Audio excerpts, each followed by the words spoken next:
The first thing you need to know about living in Aspen Knoll is that no one here actually likes aspen trees. Or knolls, for that matter. It's flat, it's humid, and the closest thing we have to native vegetation is the perfect chemically induced emerald blanket they call lawn. I call it a tragedy. And they call me, well, they call me the problem. I'm Miles, 35, single, and the only guy on Primrose Lane who refuses to surrender his soul and his backyard to the tyranny of the neighborhood association. They say a man's home is his castle. In Aspen Knoll, your home is a display model, and your backyard must pass daily inspection by Brenda. Brenda is the NA president, and let me tell you, if the Stepford Wives had a drill sergeant, she'd be wearing Brenda's sensible beige trousers. She's the kind of woman who measures the exact circumference of a shrub with a ruler just to make sure you're violating the rules by an equal, symmetrical amount. My personal act of defiance, my humble, slightly chaotic, totally glorious middle finger to conformity, is what I affectionately call the swamp. It started innocently enough back in 2024 swarm. I looked at my perfectly manicured, hydro-seeded, utterly sterile 0.4-acre plot and felt nothing but existential dread. So, I ripped out the grass. All of it. Instead of approved ornamental cabbage and prefab paving stones, I planted heirloom tomatoes, zucchini that grew with the aggressive confidence of a weed, and sunflowers that towered over the fence, brazenly shedding pollen everywhere. I even let a corner turn into a sort of muddy, low-lying area, because, honestly, the drainage here sucks, and fighting physics seemed like too much work. It was an ecosystem, a food source, and most importantly, a giant, visible mess. It was glorious. It was also, according to the official notice I received today, an unauthorized horticultural hazard. The confrontation happened precisely at 3:00 p.m. because Brenda is nothing if not punctual, like a very unhappy German cuckoo clock. I was out back, wrestling with a cucumber vine that was trying to colonize my deck furniture, when I heard the dreaded click-clack of her kitten heels on my approved HOA-compliant driveway pavers. I instinctively grabbed my gardening gloves, which I hadn't washed since the day I planted them, just for dramatic effect. I walked around to the front yard. Brenda was standing there, radiating disapproval like a faulty microwave. Next to her was Gary, the NA vice president, looking like he'd rather be anywhere else. Gary is just background radiation. He just carries the clipboard and tries not to look Miles in the eye. "Miles," Brenda began, her voice possessing that chillingly calm tone that only precedes the complete destruction of your afternoon. "We are here regarding the continuing and egregious violation of Covenants Section 3B, Subsection 7, pertaining to approved exterior flora and visual standards." "Brenda," I replied, pulling off a glove and patting a clump of dirt into my hair. "To what do I owe the distinct, highly chlorinated pleasure? Did one of my basil plants win a beauty contest the NA didn't authorize?" Gary managed a tiny, wheezing cough that sounded suspiciously like a chuckle, and Brenda fixed him with a laser beam of a stare. Gary immediately looked down and shuffled his feet. Poor guy. "This is not a joke, Miles. The board has received no fewer than 12 complaints about your jungle." She spat the word out like it was a hairball. She held up a pristine white, tri-folded piece of paper. "This is a formal notice of violation and intent to impose fines. It also serves as a final warning." I took the paper. It was thick, glossy stock, naturally, They probably had to approve the font and paperweight in a separate 6-hour meeting. "Let's see here," I murmured, scanning the text while trying to look appropriately concerned. "Weed overgrowth, unapproved fencing material. That's just chicken wire. Brenda, chickens need infrastructure. And oh, here we go. Visual blight and detriment to community property values." Wow. Did you guys hire a poet? The board is serious, Miles. The aesthetic integrity of Aspen Knoll is paramount. We have given you 30 days to completely remove the existing, unauthorized vegetation, till the soil, and either resod with Kentucky bluegrass or install an approved, neutral-toned rock garden. You may select from 2 shades of river rock. I folded the notice into a paper airplane and then unfolded it again, slowly. 30 days. That's harsh. You know, those heirloom tomatoes are just about ready to fruit. I was going to donate the surplus to the local food bank, but I guess fighting hunger is a detriment to community property values, right? Brenda wasn't fazed. You may remove the produce, but the root system and all remaining unapproved flora must be eliminated. If this area is not compliant by the deadline, the NA will hire a contractor to perform the work and charge the entire expense, plus administrative fees, directly to your account. Do you understand? I looked past her, across the street, at the perfectly manicured, totally identical yards. They were lawns that whispered of conformity and silent despair. Then I looked back at my backyard. My messy, buzzing, beautiful disaster. It was teeming with life, and most importantly, it was mine. A slow, utterly inappropriate smile spread across my face. I looked Brenda directly in her cold, determined eyes. "I understand completely, Brenda," I said, leaning in just a little. "You want me to get rid of my garden. You want me to erase this whole unauthorized horticultural hazard." "That is correct." "And you're going to hit me with fines and hire your own people if I don't comply." "That is absolutely correct, Miles. This is your last chance," I sighed, running a hand through my dirty hair. "Well, that presents a problem, because this isn't just a garden, Brenda. It's not just a collection of vegetables, and it certainly isn't an unauthorized horticultural hazard." Gary flinched. Brenda raised an eyebrow, the single most movement I'd seen from her all week. "What is it then, Miles? A highly protected shrine to poor taste?" "No, ma'am," I said, putting on my glove again, the dirt instantly grounding me. "It's an ecosystem, and after giving it some serious thought and consulting the law, I'm pretty sure I can't touch it. None of us can."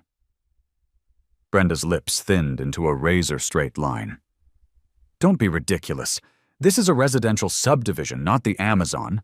You have 30 days, Miles. That timeline is non-negotiable." She turned to leave, clicking away, Gary scrambling to catch up, his clipboard wobbling. I watched them go, a single, potent thought bubbling up from the well of suburban rage in my heart. They wanted rules. They wanted regulations. They wanted a legal precedent. "Lady, you just challenged the wrong guy. This isn't a garden, it's a statement, and in 30 days it's going to be a federal case." I turned back to the swamp, gave the cucumber vine a high five, and started sketching a highly elaborate sign in the dirt. I was going to need a bigger fence, and maybe some waiters. The war for the backyard had officially begun, and I was about to find out that petty spite, when combined with obscure government bureaucracy, can be a surprisingly potent weapon. 30 days, huh? Challenge accepted. 30 days.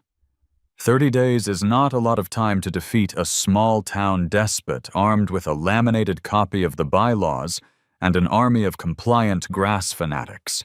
But 30 days is exactly how long I had to transform my highly unsanctioned garden into something untouchable, something sacred, something federal. My first move, however, had to be a feigned attempt at compliance. I needed to look like the good guy, the victim of overzealous enforcement. Also, I genuinely wanted to see the look on a professional contractor's face when I pitched the job. I scheduled appointments with 3 different landscaping companies for the decommissioning of my yard. I called the work the Great Ungardening, and I tried to sound as mournful as possible over the phone, though I suspect the sarcasm was thicker than the sludge under my zucchini plants. The first guy was Jerry from Lawn and Order. Jerry rolled up in a pristine white truck, his polo shirt ironed so sharply it looked dangerous. He had a clipboard, a measuring tape, and the general air of a man who believed grass should be worshipped. "Miles, is it?" Jerry asked, shaking my hand with the damp, firm grip of a real estate agent. "Brenda from the NA gave me a call.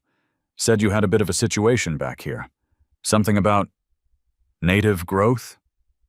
"Jerry, it's worse than that," I sighed, dramatically, leading him through the narrow gate and into the glorious mess of the swamp. Jerry stopped dead. His jaw hung open a little. I could practically hear the clink of his perfectly manicured business model hitting the dirt. "Well, bless my heart," he muttered. "This is robust." "Robust? Jerry, this is a crisis of conscience. This is a botanical tragedy," I lamented. "They're forcing me to remove it, and I need a specific, highly professional service." Jerry adjusted his safety glasses. "Right. We can clear this out in a day. Skid steer, haul it away. Lay down some pre-approved sod. Done." No, I interrupted, waving my hands wildly. "You misunderstand the brief. See, I need proof that every single piece of this, every root, every beetle, every grain of soil, is being treated with the utmost respect. I need to be able to present this to the NA to show them I truly suffered." Jerry blinked. "Sir, we just shovel it and dump it." "Unacceptable," I cried. "I need a botanical archaeology team on site. I want the site to be devegetated by hand. I need an itemized inventory of every species of earthworm displaced.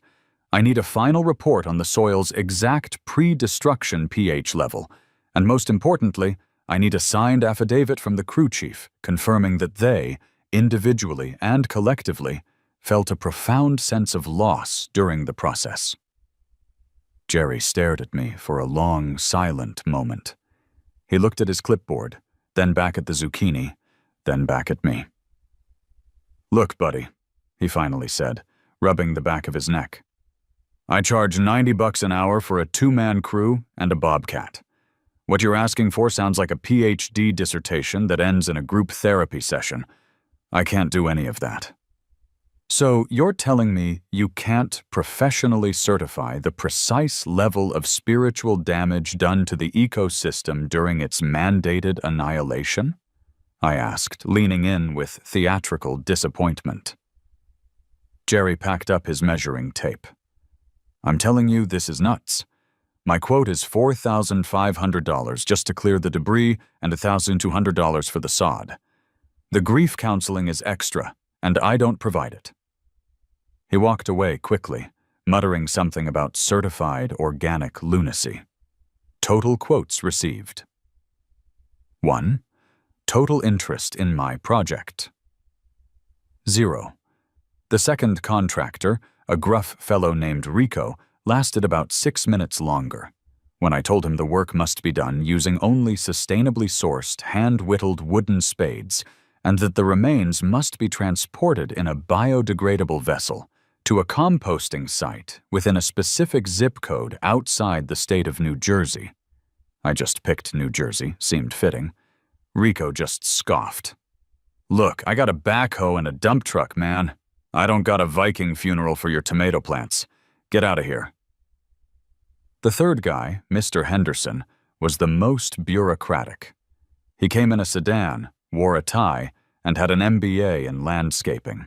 He listened patiently as I explained that the destruction needed to be filmed, edited, and scored with mournful violin music, suitable for presentation to the NA, as an avant-garde short film titled Requiem for a Radish. Henderson didn't laugh. He just took notes. "I see," he said, tapping his pen on the pad. "So, you're asking for a Level 5 decommissioning with full artistic mitigation compliance. That will require hiring an external consulting firm, a videographer, and legal counsel to draft the liability waivers for the artistic performance. I'd estimate, Miles, that the clearance alone, before sodding and assuming all permits for the film crew are acquired, will be in the ballpark of $25,000. $25,000? I yelled, completely forgetting my mournful persona. To dig up some basil? It's the process you're paying for, Miles. Not the basil. It's the peace of mind that every step was performed with the legally mandated solemnity you requested. Right. Got it. I'll be in touch, I said, shooing him off before he could try to charge me for the air he breathed while quoting the price. Conclusion of contractor. Conundrum. The exercise proved two things. 1, I am excellent at making absurd demands, and 2, the NA would never find a compliant contractor to do the work because I had intentionally made the process illegal, uneconomical, or emotionally damaging. I was stalling, but stalling wasn't enough. I needed a bazooka, not a squirt gun. The fines, predictably, started rolling in. The first one arrived via certified mail, $250 for unapproved vegetation height and unsanctioned natural growth. The check was accompanied by a passive-aggressive note from Brenda, reminding me that the fine doubled every week until compliance was achieved. This, naturally, brought us to the dreaded NA meeting. The Aspen Knoll NA meeting is held every month in the sterile, harshly lit community clubhouse. It's where dreams go to die, and where neighbors get to stab each other in the back with perfectly civil smiles. I decided to attend the meeting armed with the only 2 weapons I possessed: sarcasm and a thick folder of highly specific, legally dubious documents. I sat in the back row next to Leo, my only true ally in this suburban hellscape. Leo is a programmer who lives down the street and views the NA primarily as an inefficient operating system that needs a serious bug fix. "You look like you're ready for court-martial, buddy," Leo whispered, fiddling with his phone. "I am," I whispered back. I brought printouts of the USDA's official definition of a weed, just in case. Spoiler alert. The NA's definition is anything that's not grass or one of Brenda's approved petunias. The meeting started with announcements about the upcoming annual garage sale, mandatory participation, naturally, and a lengthy discussion about the correct color for mailbox, posts. Apparently mine was 0.003% too dark. Then Brenda arrived at the topic she clearly enjoyed most: the Miles problem. "Finally," Brenda said, standing behind the podium, her voice magnified by a terrible microphone. "We must address the continued non-compliance by one of our residents. Miles, your property at 142 Primrose Lane is now accruing serious fines for flagrant violations of the established covenants." I stood up, holding my folder like a shield. "Point of order, Madam President." Brenda looked at me like I was a piece of trash that had blown onto her perfect driveway. "Yes, Miles?" "I have submitted to the board extensive documentation proving that my garden, which you persist in calling flagrant violations, is in fact a crucial urban biodiversity incubator for native insects and pollinators. My sunflowers provide vital shade necessary for the continuation of local chlorophyll production. Where, Madam President, in the official bylaws, does it specifically prohibit the cultivation of heirloom biodiversity for the purpose of ecological remediation?" Brenda stammered slightly. The bylaws prohibit unapproved vegetation that detracts from the uniform visual standards of the community. Ah, uniform visual standards. A compelling argument, if we were discussing military barracks, I countered smoothly. But the law, in fact, is very clear. There are exemptions for ecological projects, and I'm pretty sure the City of Glendale's ordinance on pollinator protection supersedes the aesthetic preferences of this body. Have you, Madam President, reviewed the attached Metropolitan Area Pollinator Pathway Initiative document I supplied to the board, noting that my property falls directly on a designated migratory corridor? I hadn't actually supplied that document, but the bluff was glorious. Gary choked on his coffee. Brenda's eyes narrowed. Miles, that is irrelevant. You have giant squash leaves hanging over your fence. It looks trashy. Trashy is subjective, Madam President. Ecological preservation is not. Until you can point to the specific clause in the bylaws that prohibits a Stage 1 permaculture pilot project, which this is, I must assume that your fines are retaliatory and therefore unenforceable. I sat down to a smattering of awkward coughs and one audible, "Good Lord," from an elderly gentleman in the front row. The room was split. Half the people hated me for ruining their pristine view. The other half seemed to secretly enjoy watching Brenda squirm. Brenda, defeated on the regulatory front, switched tactics. The fines stand, Miles. You have until the end of the month to resolve the issue, or the NA will move forward with an immediate forced clearance, regardless of your pollinator pathway claims. This was the end of the line. Stalling was over. I had 2 weeks left. After the meeting, I met Leo at a local dive bar, the only place in a 10-mile radius that wasn't overly sanitized. We were sitting in a sticky booth nursing 2 very cheap beers. "Dude, you almost gave Brenda an aneurysm," Leo said, taking a massive gulp.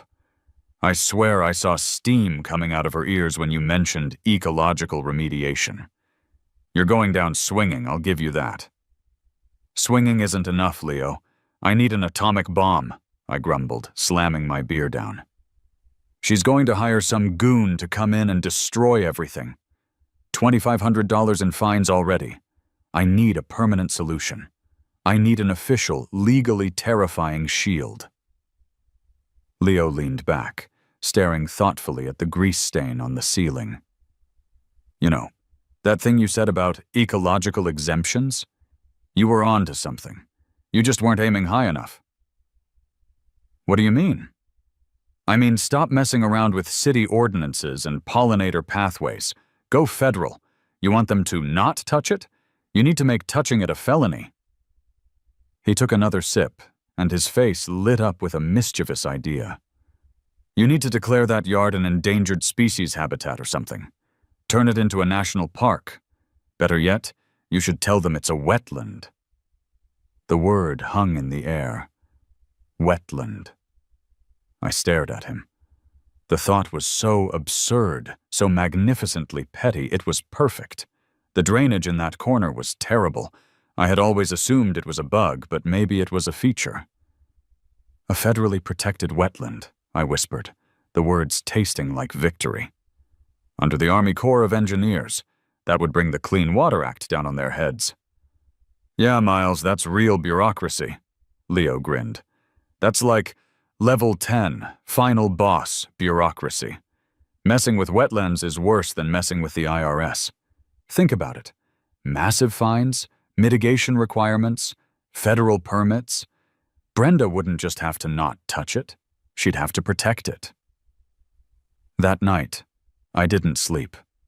I fell down a bureaucratic rabbit hole, a research marathon fueled by spite and instant coffee. I learned about Section 404 of the Clean Water Act.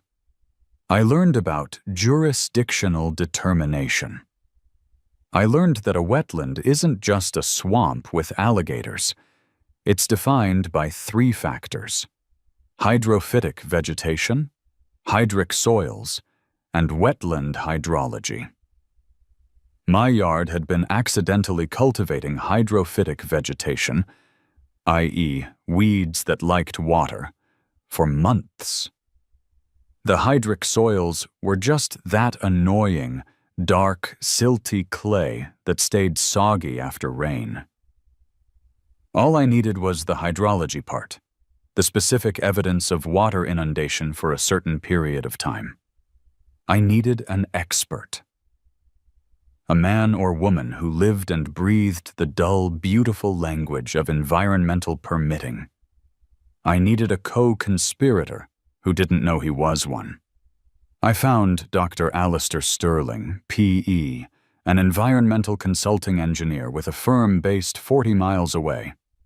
His website was gray, his bio was dense, and he looked profoundly unhappy in his professional headshot. Perfect. I called him the next morning. "Dr. Sterling, my name is Miles, and I have a property in Aspen Knoll," I said, trying to sound suitably serious. "I believe I have a potential jurisdictional determination issue, specifically related to prior converted cropland hydrology. I've noticed some facultative wetland species near my south fence line, and I need a professional assessment before I proceed with any dredge and fill activity." I paused, letting the terrifying jargon do the heavy lifting. There was a long silence on the other end. Then a low academic voice replied, "Prior converted cropland in a suburban subdivision? That's unusual. Tell me about the standing water frequency." And for the next 20 minutes, I didn't talk about tomatoes, the NA, or Brenda. I spoke only of water tables, soil samples I'd definitely taken, and the presence of specific moisture-loving weeds I'd spent all night identifying on Wikipedia. Dr. Sterling didn't laugh. He didn't seem surprised. He sounded only mildly intrigued by the scientific anomaly. Bureaucrats, I realized, are like sharks. They only recognize the scent of specific paperwork. "I can come out for a preliminary survey next Tuesday," he said finally. "My fee for a preliminary JD assessment is $600, non-refundable. I'll need a full plat map and any historical data you have on file regarding the site's hydrology." "Absolutely, Dr. Sterling. Consider it done," I said, trying to contain the manic glee that was bubbling up. $600 was a bargain for a federal exemption. The rest of the week was spent preparing the swamp. I removed a few easily identifiable non-wetland weeds. I aggressively watered the potential wetland area for 3 days straight, after midnight, of course, so Brenda wouldn't see. And, in a stroke of absolute genius, I went to a party supply store and bought 5 highly realistic, slightly faded plastic flamingos. I planted them in the deepest, muddiest part of the potential wetland. I told Leo I was establishing a rare avian subspecies protection zone. "Why flamingos, Miles?" Leo asked over text. "Because, Leo, if you're going to lie to the government, you might as well make it artistic," I replied. "Also, they look highly protected, and nobody messes with a protected flamingo." Next Tuesday, Dr. Sterling would arrive. I was ready to weaponize environmental law.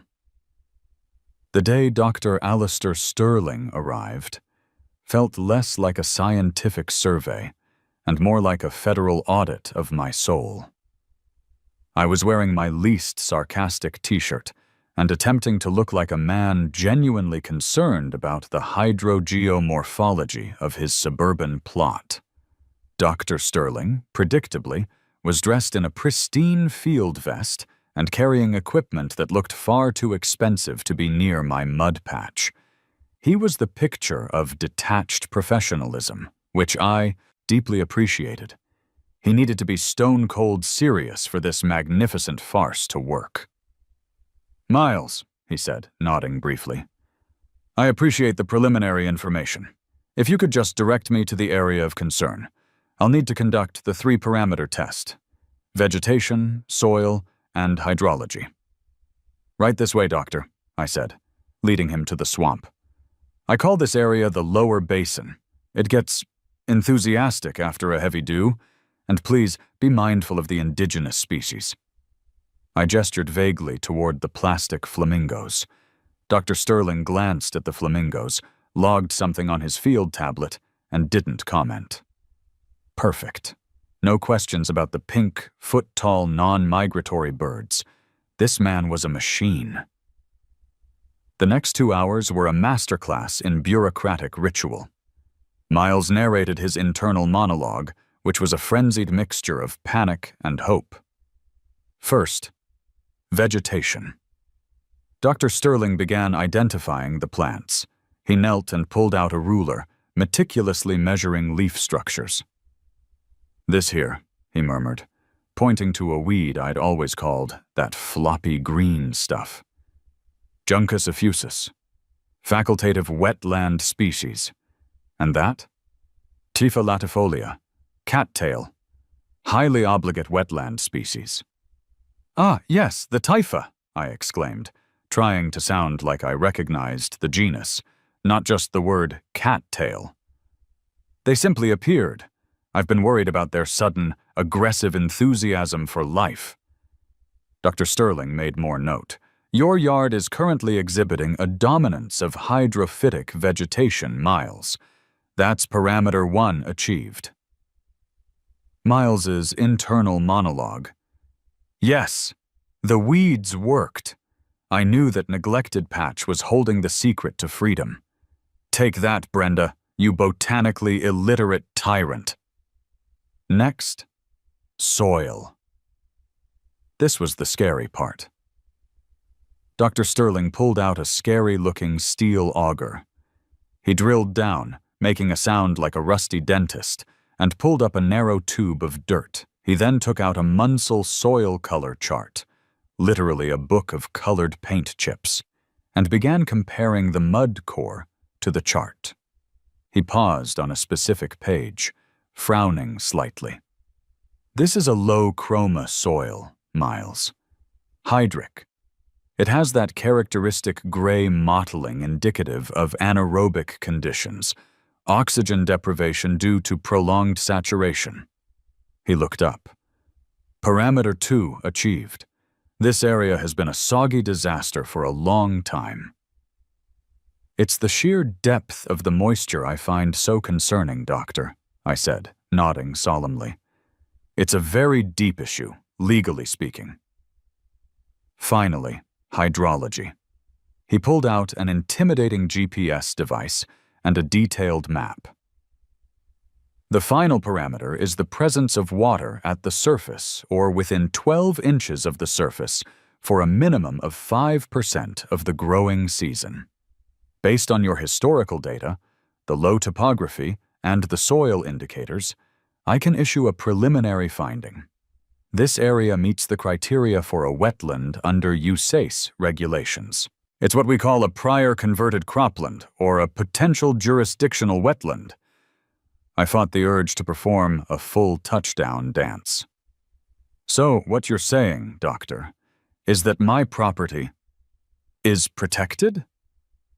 What I'm saying is that any activity in this area, including dredging or filling, like, say, removing the vegetation and adding sod, would require a Section 404 permit from the U.S. Army Corps of Engineers, Dr. Sterling stated, packing up his meticulous tools.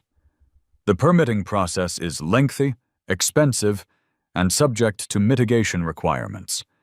Any unpermitted disturbance is a violation of federal law. He handed me a carbon copy of his preliminary report. I will file the official determination with the Corps next week. You'll receive certified notification.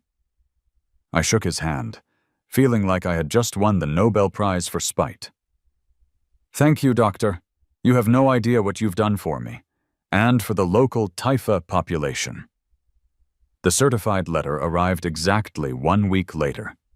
It was addressed to me, Miles, and had the terrifyingly official seal of the U.S. Army Corps of Engineers, USACE, in the corner. The prose was dense, dry, and absolutely glorious. The key paragraph, highlighted with a manic yellow highlighter, read, "The determined area of 0.15 acres, as delineated by consulting engineer Alistair Sterling, is confirmed to be an area of jurisdictional wetlands, subject to the regulations and oversight of the USACE under the Federal Clean Water Act. Any unauthorized dredge, fill, or disturbance activity may result in fines of up to $40,000 per day per violation and immediate cessation of work." I framed it immediately. I didn't even use a cheap frame. I went to a proper framer and got museum-quality glass. The day the 30-day deadline expired, I was ready. I hired a sign company, the only contractor who didn't walk away from me, and had them install a sign bolted firmly to the ground just inside the swamp. It was metal, professional, and had 3 specific logos: the USACE logo, the Clean Water Act emblem, and the text in aggressive, federal black font. Official notice: U.S. Army Corps of Engineers Area of Jurisdictional Wetlands. Activity prohibited without Section 404. Permit fines up to $40,000 per day. No trespassing. It was beautiful. It was majestic. It was my Declaration of Independence from Kentucky bluegrass. Precisely at 9:00 a.m., the time the NA had threatened to bring their wrecking crew, Brenda and Gary marched onto my driveway. They were flanked by a burly man in a neon vest, clearly their hired contractor, who looked ready to demolish something. Brenda stopped dead when she saw the sign. She looked at the USACE logo, then the fine print, then back at me. I was sitting on my front porch swing, sipping coffee and reading a highly detailed brochure on local amphibian species. "Miles!" Brenda's voice was high-pitched, the calm veneer finally cracking. "What in the name of God is this?" I lowered my brochure. "Why, Brenda, it's a courtesy. You mentioned you wanted to hire a contractor to perform forced clearance, remember? Well, I thought it best to warn your employee about the prevailing legal limitations of the site." The contractor, who was already looking uneasy, stepped back. "Wait, a wetland? That's Army Corps of Engineers stuff. That's federal." "Indeed," I confirmed cheerfully. "Under the Clean Water Act. That means if you or anyone else, including the neighborhood association, digs up so much as a zucchini, the federal government views it as a major environmental violation. And they don't mess around with fines, especially for dredge and fill activity." I walked over, picked up the framed letter, and handed Brenda a laminated copy of the USACE determination. "Here is the official notice, Brenda. Signed, sealed, and delivered. This property is now a protected federal jurisdiction. Your covenant requiring me to remove the vegetation now forces you, the NA, to violate federal law. Which rule trumps, Brenda? The shade of my mulch or the Clean Water Act?" Brenda read the document. Her face went through 5 distinct stages of grief: disbelief, anger, sputtering, silent rage, and finally a sort of terrifying, defeated resignation. "This is an absurdity, Miles. You created this. You deliberately engineered this swamp." "I didn't create anything, Brenda. The soil composition, the hydrology, the presence of specific indicator species, it's all pre-existing, naturally occurring ecological conditions," I lied smoothly. "All I did was have it certified by an engineer, and now if you want to enforce your $250 fine by destroying the habitat, You'll be facing a federal felony and potential fines that could bankrupt the entire neighborhood association. I suggest you consult your legal counsel. Perhaps they can help you draft the USACE Section 404 mitigation plan required to dig up my weeds. The hired contractor was already halfway to his truck. Yeah, I'm out. I don't mess with the Corps. That's like 1,000,000 permits, lady. Good luck with the swamp, man. Brenda stood there, clutching the laminate, a portrait of impotent rage. The skirmish was won, but the war, as I soon learned, was far from over. Brenda, unable to use bureaucratic force or hired muscle, chose the oldest, least effective method of neighbor dispute resolution: calling the cops. It happened around 4:00 p.m. that same day. I was adding a new layer of mulch, wetland friendly, naturally, when 2 local police cruisers pulled up. Officer Miller, who looked about 50 and utterly exhausted by suburban drama, and Officer Davis, a rookie who looked 22 and terrified, exited their cars. I walked over to the edge of the USACE protected area, trying to look as innocent as a man holding a bag of compost can look. "Afternoon, officers. Beautiful day for a federal jurisdiction, isn't it?" I greeted them. Officer Miller rubbed his temples. "Miles, we received a call regarding an illegal structure being erected, refusal to grant access to private property, and general civil unrest." "Ah, civil unrest. That's Brenda's official term for 'I didn't get my way,'" I said, leaning casually against the USACE sign. "Let's address the charges. Which illegal structure are we talking about? The shed? Fully permitted. The fence? Original to the property. Or this?" I tapped the large black and white metal sign. "That sign," Officer Miller stated flatly. "Well, officer, this isn't an illegal structure. This is a mandated notification device required by federal law, specifically the Army Corps of Engineers, to denote the boundary of a protected jurisdictional wetland. Removing it, or asking me to remove it, would constitute interference with federal enforcement protocol. I'm just trying to keep your records clean." Officer Davis, the rookie, looked increasingly confused. "Sir, I don't think the Army Corps regulates neighborhood landscaping." "That's where Section 404 of the Clean Water Act comes in, Officer Davis. It regulates the discharge of dredge and fill material into waters of the United States, which, thanks to our local drainage issues and the presence of typha and juncus, includes this half-acre right here," I explained with the patience of a very sarcastic professor. "The neighborhood association wants me to fill this wetland with sod and dredge the existing soil. That requires a federal permit. If you or they step onto the protected jurisdiction to enforce a municipal code, you are effectively performing an illegal dredge and fill operation without a permit." Officer Miller held up a hand. Wait. You're telling me that this mud puddle is a federal wetland?" "Confirmed by a licensed engineer and officially designated by the USACE. I have the certified documentation right here. If you'd like to see the low chroma soil report and the facultative wetland species summary," I offered, reaching for my pocket. Officer Miller quickly waved the offer away. "No, thank you, Miles.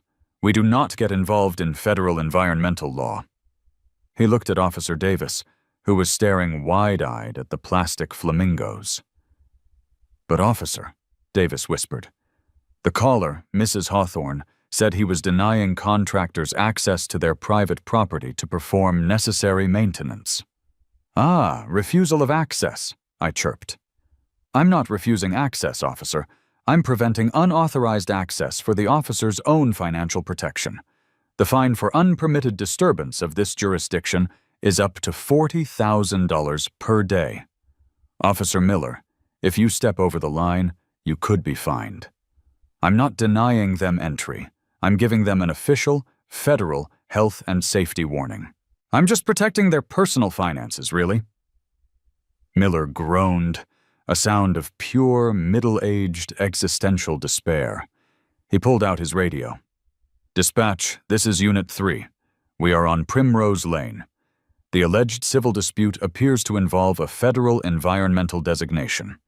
Repeat, federal environmental designation. Yes, the Army Corps of Engineers. Stand by for clarification." He waited for a moment, then spoke into the radio again. "Negative, dispatch. This is strictly a civil issue that has escalated beyond local jurisdiction. We are clearing the scene. Advise Mrs. Hawthorne to seek guidance from the Neighborhood Association's legal counsel regarding Section 404 permitting." Miller looked at me, a flicker of grudging respect in his tired eyes. "Miles, don't push it." "Wouldn't dream of it, officer. I'm just enjoying the local biodiversity," I said, picking up my brochure. Officer Miller turned and started walking quickly back to his cruiser. Officer Davis paused, stared at the sign one last time, glanced at the suspiciously pristine plastic flamingos, and then hurried after Miller, still looking deeply confused about how a patch of mud had just pulled rank on the local police department. The second confrontation was over. The forces of conformity had been repelled by the power of 3 specific bureaucratic words: federally protected wetland. I stood victorious amidst the tall weeds, the tomatoes, and the highly protected plastic wading birds. The only sound was the chirp of a local cricket and the rustle of the USACE sign in the breeze.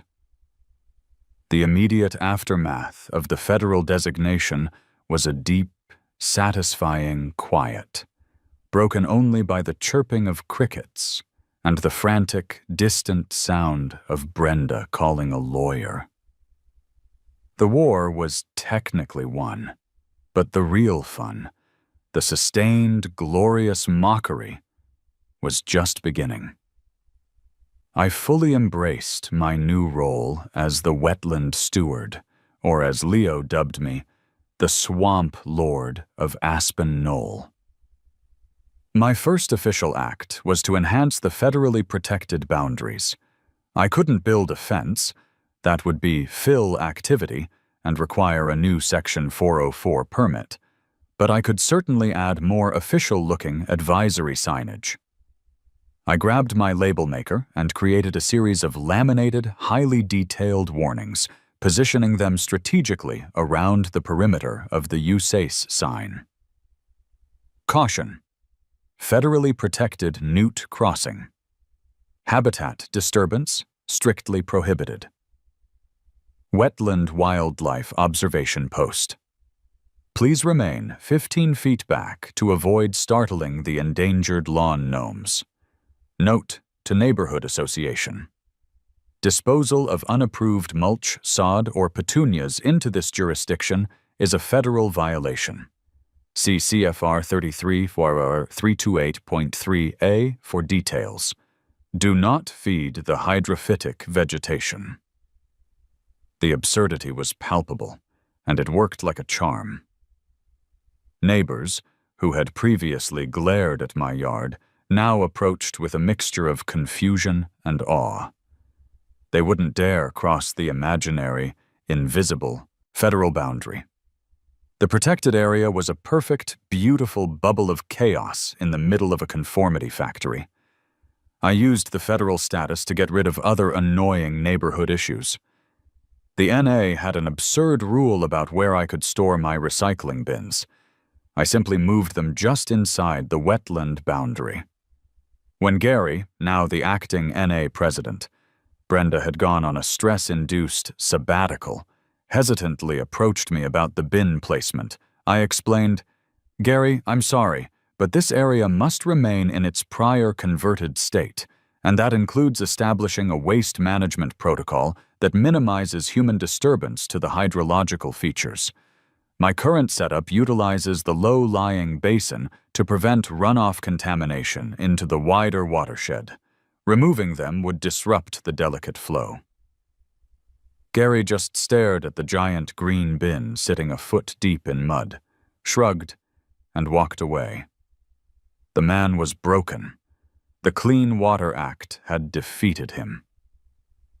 The local news picked up the story within 2 weeks. I first knew I was famous when a white van with a giant antenna and the logo of Channel 7 News parked directly in front of my house. The reporter, a young woman named Chelsea, looked visibly thrilled by the absurdity of the situation.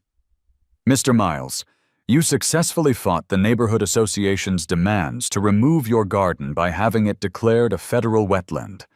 Can you explain the process to our viewers?" she asked, sticking a microphone in my face, while the camera zoomed in on the "You Sace" sign.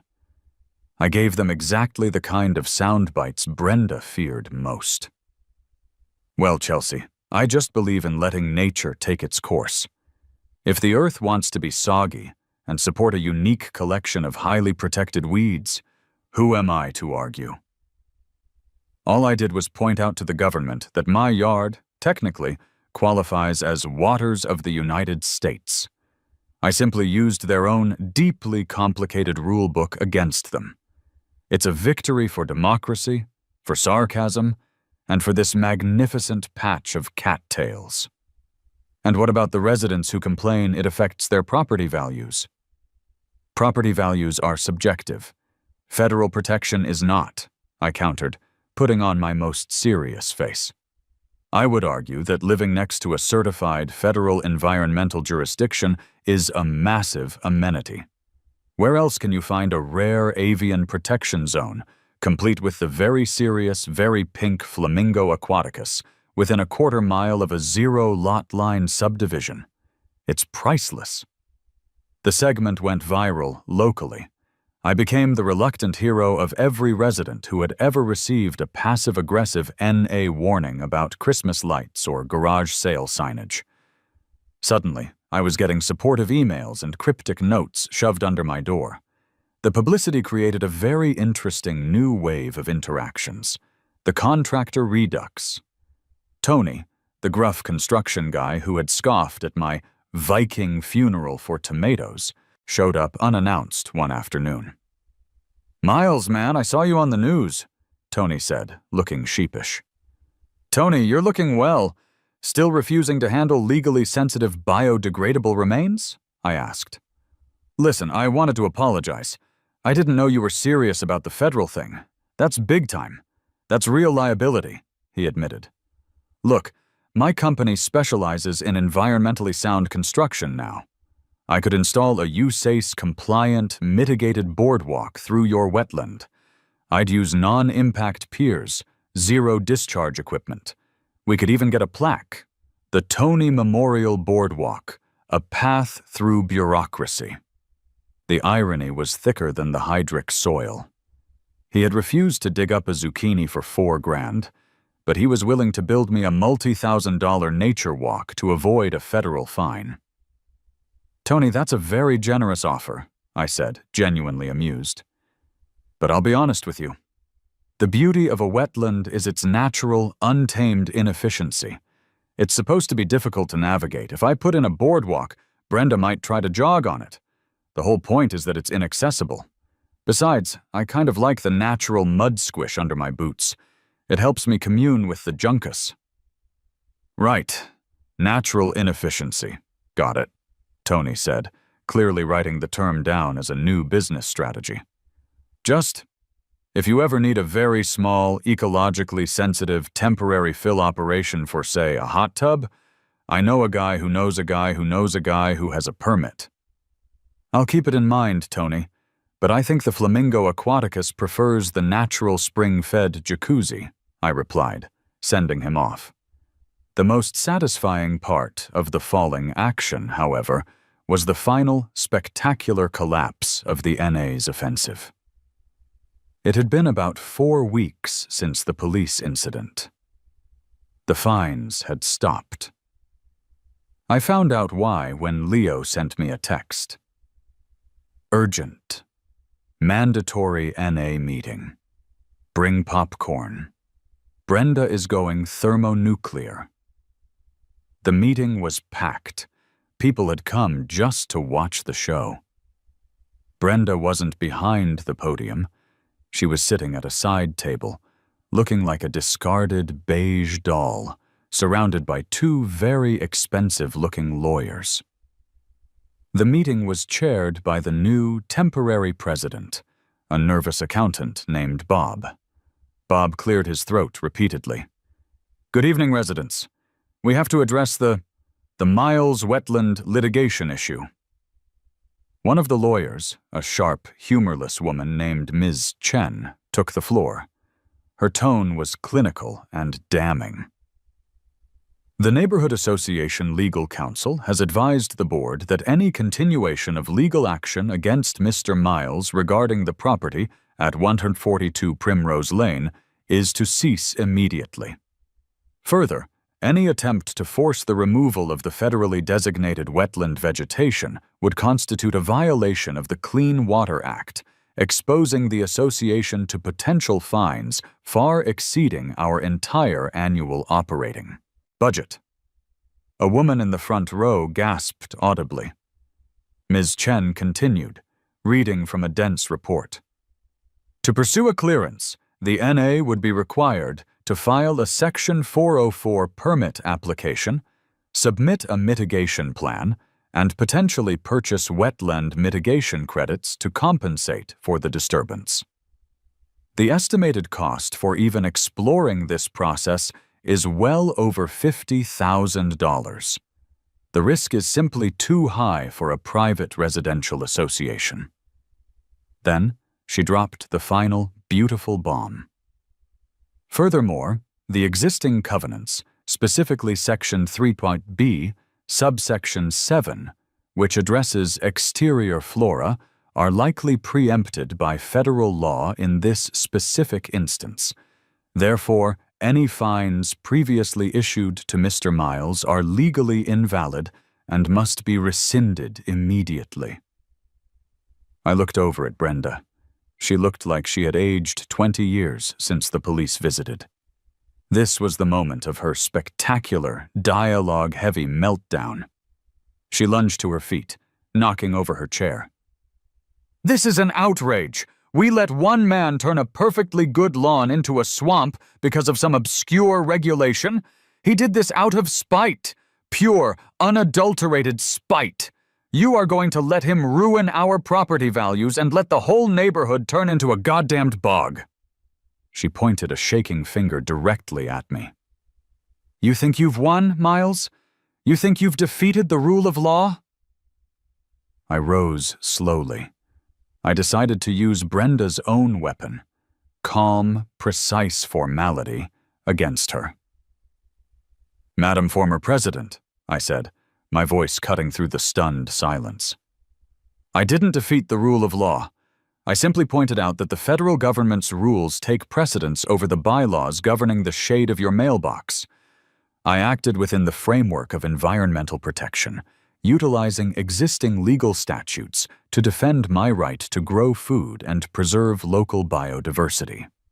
If you are suggesting that adherence to federal law is spiteful, I believe that says more about the association's priorities than it does about my gardening habits."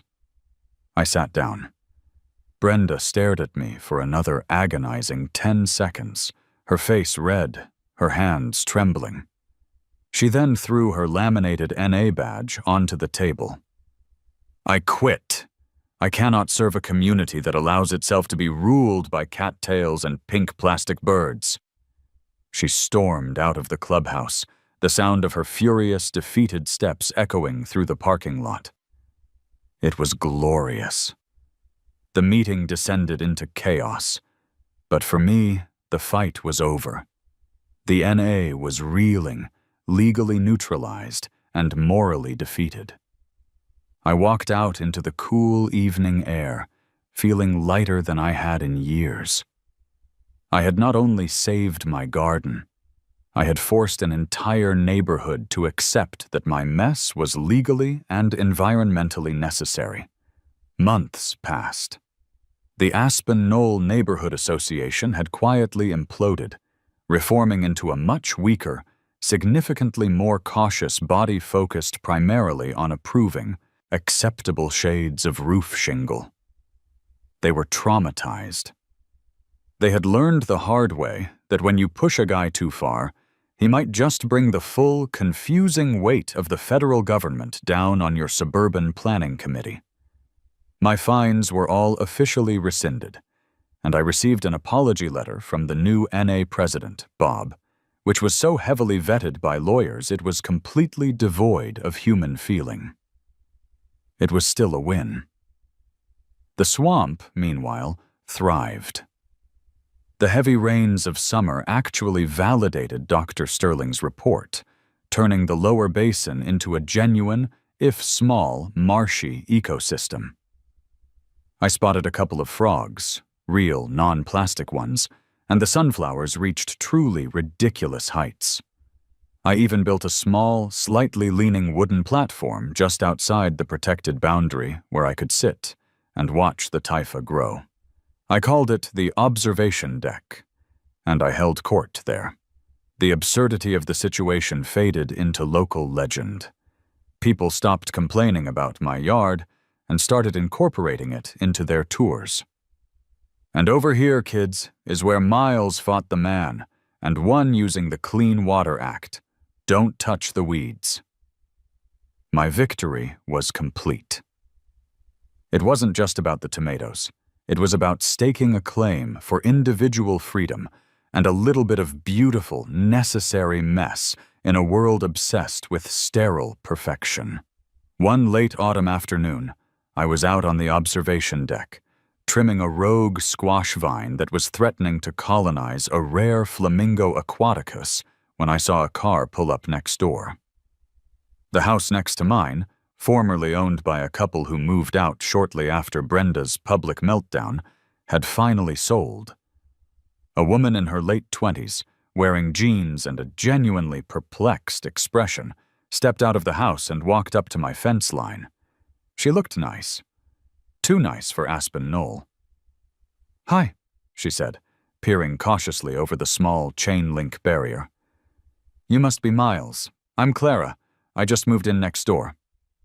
"Clara, welcome to the neighborhood," I replied, giving her my most neutral, non-crazy smile. "Just be careful of the boundary line. You're standing maybe 6 inches from a federally protected habitat." She laughed, a genuine, uncynical sound. "Right. I heard the stories. The entire closing process involved an appendix dedicated solely to the Adjacent Jurisdictional Wetland Liability Waiver. My lawyer just kept shaking his head. Ah, the sweet music of environmental law, I mused. I'm glad my legacy preceded me."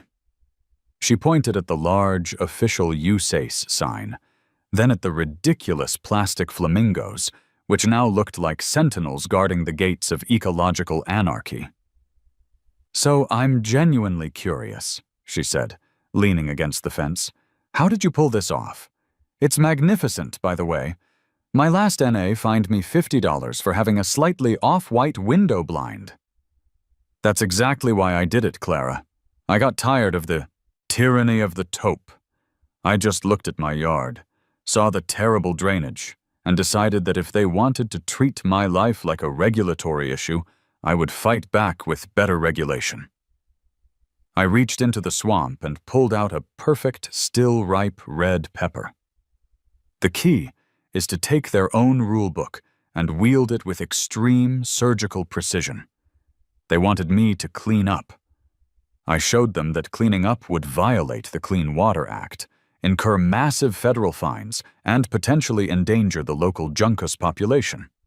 They backed down, because when it comes to who you want mad at you, the HOA or the U.S. Army Corps of Engineers, it's not even a question. Clara took the pepper. "I mean, it's genius, but it looks like a ton of work. Is it hard to maintain? The protected wetland, I mean. The bureaucracy." I took a deep breath of the surprisingly earthy, muddy air and looked out over my creation. The wild vines, the tall grass, the buzzing insects. It was a riot of color and life, a tiny rebellion. Hard to maintain? Nah, I said, shaking my head. I looked at Clara, gave her a wink, and delivered the final, snarky summary of the entire saga. The government handles the legal stuff, the rain handles the water, and the sheer power of petty revenge handles the rest. Want a pepper? They grow great in protected jurisdictions. She laughed, bit into the pepper, and looked over at her pristine, sodded lawn with a thoughtful look. The Swamp Lord had a new neighbor, and maybe, just maybe, a new disciple.